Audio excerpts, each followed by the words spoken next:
बिस्मिल्लाहिर्रहमानिर्रहीम अस्सलाम वालेकुम। आज की वीडियो में आपको बताने जा रही हूँ कि जो 25 अज़ला हैं उनमें किस कब से मिलनी शुरू होगी और इसके बाद जो 80 अज़ला में पेमेंट मिल रही है वो कब तक जारी रहेगी, ये भी बताने जा रही हूँ। इसलिए ना सिर्फ वो सुने बल्कि अपने जानने वाले और चाहने वाले तक भी पहुँचाएँ ताकि उनकी भी परेशानी हल हो सके। इसलिए आपकी तवज्जो तलबी अहम है।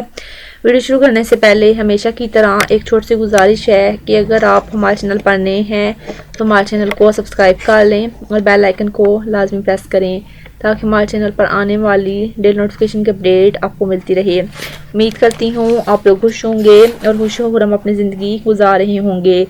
43 अज़ला ऐसे हैं, कोशिश की जा रही है कि जितने भी अज़ला बाकी हैं उनमें जो है, मैंने आपको 55 अज़ला के नाम बता दिए थे अपनी पिछली वीडियो में, जहाँ जो है पेमेंट स्टार्ट होनी है सेकंड फेज़ में। कोशिश की जा रही है इन 45 अज़ला में अगर एम्प्लॉय अवेलेबल हों तो इन अज़ला में भी जो किस है वो शुरू कर दी जाए। और जो कैंप साइट पर जो है, हर कैंप साइट पर 3 से 4 एम्प्लॉय होते हैं। साथ में जो है बच्चों की वेरिफिकेशन, आप लोग का ये सवाल होगा कि मतलब एम्प्लॉयज़ की शॉर्टेज क्यों है, तो साथ बच्चों की वेरिफिकेशन भी चल रही होती है। अप्रैल में जो फर्स्ट क्वार्टर 2025 है वो स्टार्ट हो चुकी है। जो है 3 माह के बाद जो वेरिफिकेशन है वो शुरू कर दी गई थी, यानी कि जनवरी फरवरी मार्च यानी कि अप्रैल में अब शुरू की गई है। फिर आप लोग का ये शिकवा आता है क्योंकि कुछ लोग के जो बच्चों के 9 माह के तलीमी वज़ाइफ रहते हैं, कुछ के 6 माह के, इस वजह से ये वेरिफिकेशन स्टार्ट की गई थी। 13,500 की तो जो किस्तें हैं वो साल में आपको जो है वो 4 मिलनी होती हैं और ये मिल के रहेंगी। लेकिन अगर वेरिफिकेशन रह जाए तो फिर ये रह जाती है।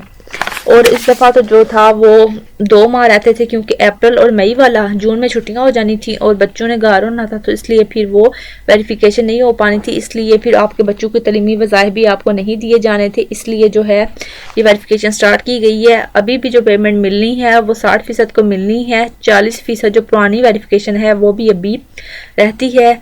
20 के जो एम्प्लॉयज़ हैं वो वेरिफिकेशन पर लगे हुए हैं। और कब तक ये जो है, ये आप लोग को बताती चलूँ कि ये जो आप लोग का ये सवाल होगा, जो पहला फेज स्टार्ट है इसमें पेमेंट कब तक मिलती रहेगी, तो कैंप साइट उस वक्त तक फंक्शनल रहते हैं और यानी कि ओपन रहते हैं जब तक 80% पेमेंट उस अज़ला में मुकम्मल नहीं हो जाती।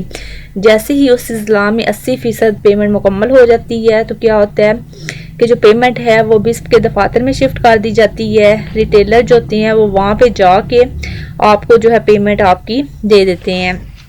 इसके अलावा जो है अब मैं कुछ जो अज़ला ऐसे हैं जहाँ पे कैंप साइट लंबे अर्से तक ओपन रहते हैं, जैसे कि मुल्तान, डीजी हान, क्योंकि वहाँ पे बेनिफिशियरीज ज़्यादा हैं। लेकिन जो है कुछ अज़ला ऐसे हैं जहाँ पे कैंप साइट जल्दी क्लोज हो जाते हैं, जैसे मुटियारी, सांगड़, शहीद नज़ीराबाद, KPK, गिलगित बल्तिस्तान और आज़ाद जम्मू कश्मीर के जो अज़ला हैं यहाँ पे भी इसके बेनिफिशियरीज कम होते हैं, तो यहाँ पे जो पेमेंट है वो जो कैंप साइट है वो भी जल्दी क्लोज हो जाती है। अब आप लोग का ये सवाल होगा कि जो आपको पेमेंट है वो HBL के ज़रिए आ रही है या ATM के ज़रिए, क्योंकि पिछली दफ़ा कुछ लोगों ने कहा था कि बैंक ऑफ पंजाब के ज़रिए आपको पेमेंट मिलेगी, तो ऐसा नहीं था, आपको पता ऐसा नहीं हुआ। तो इस दफ़ा भी जो है जो आपसे ये कह रहा है कि आपको ATM के ज़रिए मिलेगी तो वो गलत कह रहा है, और कैंप साइट के ज़रिए ही इस दफ़ा भी आपको पेमेंट मिलेगी। और HBL में जो 55 अज़ला हैं दिए गए हैं उसमें वो कैंप साइट जो है वो तैयार किए जा रहे हैं। जैसे उनकी लिस्टें आएंगी मैं आपको बता दूंगी। कटौती के हवाले से अभी भी बहुत सारे लोगों को गिले शिकवे हैं, तो जब आपने क्या करना है, जब तक आप लोग रिटर्न में कंप्लेन नहीं करेंगे आपको फ़ायदा नहीं होगा। अगर आप लोगों को ये कहते हैं कि जो है कि आपकी जो हमने पेमेंट नहीं निकाल के देनी तो हमने इतने लेने हैं, तो जब आपकी पेमेंट वो निकाल के देती हैं तब आपने कंप्लेन रिटर्न में फाइल करनी होती है। काफ़ी सारे जो हैं बिस्प हेड क्वार्टर से जो टीम्स हैं और जो DG साहिबा वो भी छापे मार रही हैं कैंप साइट पे, और जो रिटर्न में जब आप कंप्लेन करेंगे तो ही आपको फ़ायदा होगा। लास्ट डेज जो एक वीडियो चल रही थी उसमें खातून बता रही थी कि वो कह रहे हैं कि वो 1900 रुपया उनसे चार्ज कर रहे हैं तो वो कैसे दें, तो उसमें उन्होंने अज़ला का नाम नहीं बताया, ना ही कैंप साइट का नाम बताया है कि वो कौन सा अज़ला है और कौन सी कैंप साइट है और कौन सा रिटेलर है। अगर वो नाम बताते तो पता भी चलता, उन्हें एक्शन लेना चाहिए था उसके खिलाफ। इस तरह क्या होगा, अब बहुत से अज़ला में जो है जो एजेंट्स के खिलाफ कार्रवाई की गई है और उनकी जो डिवाइस भी ब्लॉक की गई है, कुछ के खिलाफ FIR वगैरह भी रजिस्टर्ड की गई है। आप लोग उनको जब वो पेमेंट कम देते हैं तो आप लोग का काम बनता है कि आप लोग क्या करें, उनके खिलाफ रिटन कंप्लेंट फायर करें और भी इसकी हेल्पलाइन नंबर भी मौजूद है। उम्मीद करती हूँ आज की वीडियो आपको हमारी पसंद आई होगी। मिलेंगे आपके साथ न्यू इंटरेस्टिंग वीडियो में, तब तक के लिए अल्लाह हाफ़िज़।